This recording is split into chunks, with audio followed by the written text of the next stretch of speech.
reading for the part of Juror 4. I'd like to go over something, if you gentlemen don't mind. An important point for the prosecution was the fact that the boy, after he claimed he was at the movies during the hours the killing took place, couldn't name the pictures he saw or the stars who appeared in them. This gentleman has repeated that point in here several times. That's correct.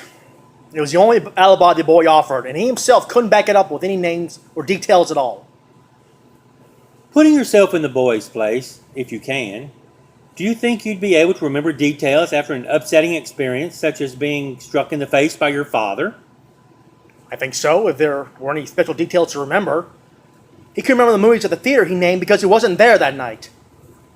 According to the police testimony in court, he was questioned by the police in the kitchen of his apartment while the body of his father was lying on the floor in the bedroom.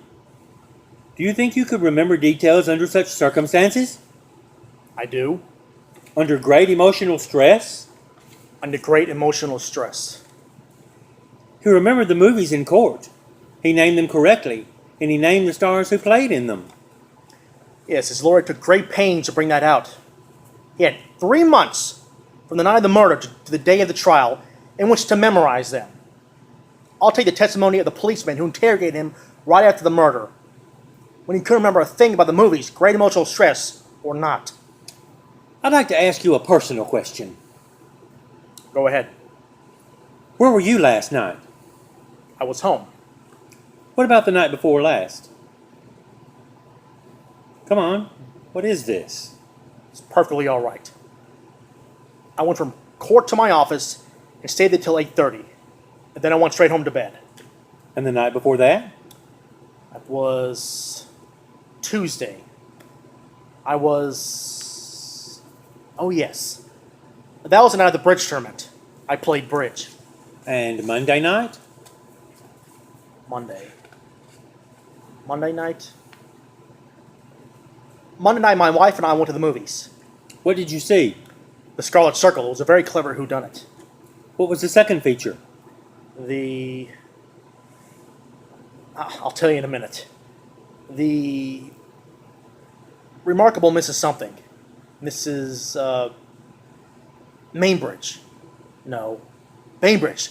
The Remarkable Mrs. Bainbridge. Excuse me, I saw that. It's called The Amazing Mrs. Bainbridge. The Amazing Mrs. Bainbridge. Yeah, I think that's right. Who was in The Amazing Mrs. Bainbridge?